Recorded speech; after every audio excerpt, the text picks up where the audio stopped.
카말라 해리스 부통령이 어제 1월 6일 의회 사건에 관련해서 의회에서 연설을 하다가 쓸데없는 얘기를 하는 바람에 지금 굉장히 여론의 문매를 맞게 생겼다. 뭐 이런 이야기입니다. 해리스는 어제 의회에서 한 연설에서 이렇게 이야기합니다. 특정 날짜들은 역사를 통해 울려 퍼지는데 그것은 그것들을 통과해 살아온 모두에게 즉시 상기시켜주는 날짜들을 포함하고 있다. 그들이 어디에 있었고 우리의 민주주의가 공격을 받았을 때 그들이 무엇을 하고 있었는지를 말이다. 날짜들은 우리의 달력에 있는 것뿐만 아니라 우리의 집단 기억 속에 있다.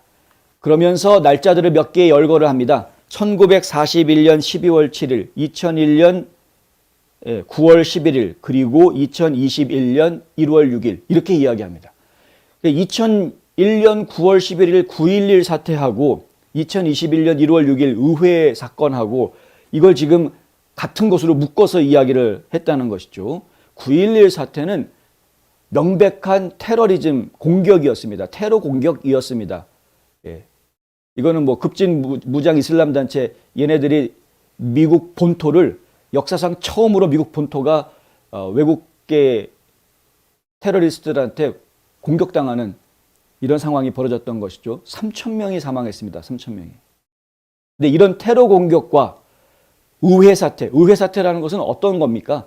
실제로 이 선거 결과에 부정선거가 있었으니까 이 선거 결과를 인정해서는 안 된다라고 시위가 벌어졌던 것이었고요. 그 시위대가 의회까지 가서 시위를 계속 이어갔던 상황이었고, 물론 그 시위대가 지금 의회 안으로 들어간 뒤에 지금 격한 상황이 벌어진 것도 사실이고, 또 의회 밖에서 안으로 진입하는데 격하게 폭력적으로 의사당에 진입하려고 했던 사람들도 여럿 포착이 됐던 것은 사실입니다만은, 하지만은 이것이 처음부터 기획해가지고 폭발을 시키겠다라든가, 뭐 기획해가지고 누구를 납치해서 뭐 어떻게 하겠다라든가 이런 식의 테러 활동하고는 엄연하게 구분되는 겁니다.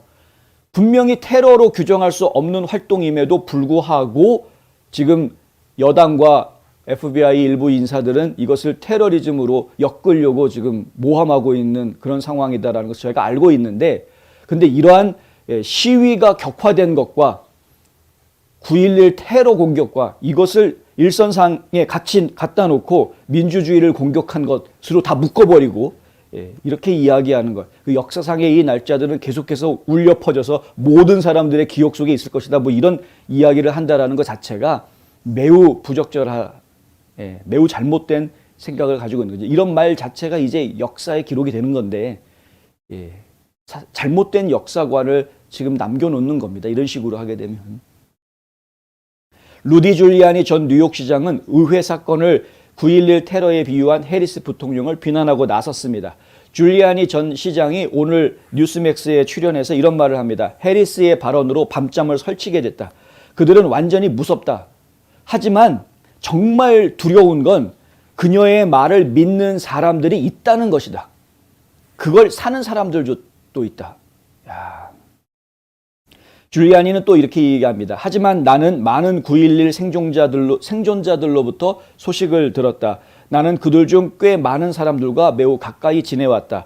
그들은 카멀라 해리스가 뭐라고 말하든 개의치 않는다. 그들은 그녀가 바보라고 생각한다. 그들은 그녀의 말이 무례하다고 말한다. 여전히 그녀의 말에 매우 화가 난 생존자들이 있다. 이렇게 이야기하고 있습니다. 생존자들 지금 화가 많이 나 있다. 어떻게 9.11 테러와 1월 6일 의회 사건하고 어떻게 비교하느냐, 이런 이야기를 하는 것이죠. 법률 전문가, 이 하버드 대학 법대 법물 명예교수인 법률 전문가 앨런 더쇼위츠 박사가 이런 이야기를 또 합니다.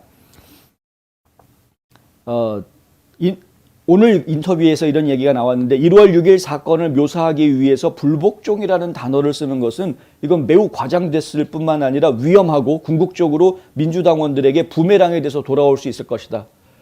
그러니까 이 선거 결과가 2020년 선거 결과가 나왔는데, 이 선거 결과에 대해서 많은 사람들이 의혹을 제기했던 것이고요.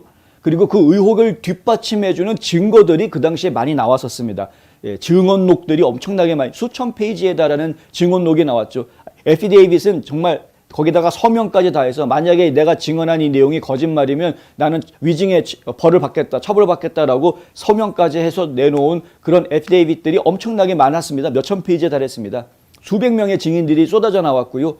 그리고 각종 사진 자료, 영상 자료 계속해서 나왔습니다. 청문회, 주의회에서 청문회를 열면 그 청문회에 참석한 모든 사람들, 데이터 분석가들부터 시작해서 실제로 개표 현장에서 개표를 하던 요원들까지 수많은 사람들이 이건 좀 이상한 것들이 많다. 의혹들이 너무나 많다라는 증거들을 제시하고 증언들을 했습니다. 그럼에도 불구하고 이 엄청난 증언과 증거들을 전부 다 싹 덮어버렸죠. 언론들과 일부 주 국무장관들이 이걸 싹 다 덮어버렸습니다. 그래 놓고서는 지금 민주당 쪽에서 한다는 이야기가 뭐냐? 불복종이다. 선거 결과에 대한 불복종. 이렇게 이야기하면 안 되는 겁니다. 더셔위츠 교수가 지적하는 부분이 뭐냐면 여기에 그런 단어를 쓰면 안 된다. 쓸 수가 없다. 그런 단어를 썼다라는 것이 나중에 부메랑이 돼서 민주당을 다시 공격하게 될 것이다. 그러면서 바로 곧이어서 어떤 예를 드냐면은요. 이 예를 듭니다. 트럼프 대통령이 대통령으로 있었을 당시에 하원이 민주당이 이끄는 하원이 2번이나 탄핵을 추진한다. 2번이나 탄핵을 추진을 한다. 물론 상원에서 다 무죄 처리가 됐습니다만은 하지만은 상원에서 무죄 처리해놓고 그러니까 무죄니까 당연히 무죄 처리를 했죠. 상원이 다 탄핵 이 결의안이 깨지고 난 뒤에 공화당에서 어떤 말이 나오는지 봐라. 바이든 탄핵하겠다는 말이 나오지 않느냐 이겁니다. 물론 바이든은 탄핵받을 짓을 했습니다만은 그런 당위성을 떠나서 일단 민주당이 탄핵을 했기 때문에 공화당도 탄핵할 거다. 이런 식의 논리들이 나올 수 있다는 것을 더쇼위츠 교수는 매우 심각하게 보고 있다는 겁니다. 민주주의 질서가 이런 식으로 운영이 돼서는 곤란하다는 거죠. 네가 탄핵했어? 우리도 탄핵할래. 이런 식으로 가서는 안 된다는 겁니다. 그러면 나라 개판 나는 거죠. 근데 지금 민주당에서 하고 있는 행동들이나 사용하고 있는 단어들이 상당히 위험해 보인다. 불복종이라는 단어를 쓰고 있는데 언제부터 민주주의 사회가 국민들이 정부에 복종해야 되는 그런 사회가 됐느냐? 민주주의는 결코 그런 게 아닙니다. 거꾸로입니다. 정부를 국민들이 감시하는 게 이게 민주주의입니다. 왜? 정부가 가지고 있는 권한은 원래 내 거였는데 국민들 거였는데 국민들이 위임한 거기 때문에 그러니까 내가 위탁해가지고 지금 권한을 부리고 있는 건데 그 권한을 가지고 나를 공격하려고 그래? 그럼 국민들은 그걸 용서할 수 없는 것이죠. 이것이 민주주의의 질서입니다. 근데 이 질서를 깨트리고 내가 왕이 됐으니 내 말을 들어라. 네 죄를 네가 알렸다. 이런 식으로 나오면 이건 민주주의가 아니죠. 과거 봉건주의 왕정시대 때나 이런 일이 있었지 민주주의 사회에서는 이런 일이 있어서는 안 된다는 겁니다. 더쇼위츠 교수가 지적하고 있는 부분이 바로 그것입니다. 더쇼위츠 교수는 1월 6일 의회 사건에 대해서 이렇게 이야기합니다. 민주주의를 위한 스트레스 테스트였다. 그것은 반란이 아니다.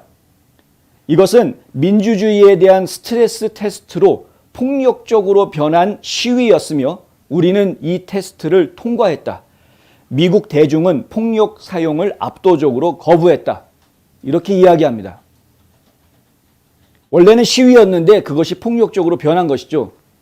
그런데 그 폭력적으로 변한 것을 미국의 전체 대중들이 용납했느냐? 용납하지 않았습니다. 만약에 용납했다면 진짜 민주당 그들이 이야기하는 반란이 벌어졌겠죠. 그런데 국민들은 그걸 원하지 않았습니다. 트럼프 대통령도 그걸 원하지 않았습니다. 평화적으로 해라라고 이야기했습니다. 비폭력으로 하라고 이야기했습니다. 이것이 중요한 겁니다.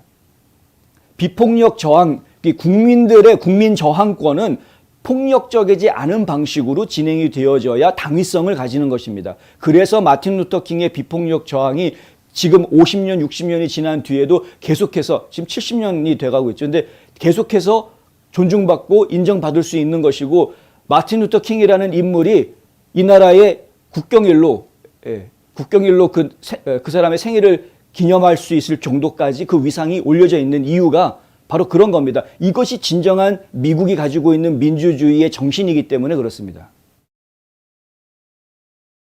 폭력으로 변한 것에 대해서는 어느 누구도 인정하지 않는다. 그러나 그것의 발단은 그것은 시위였다.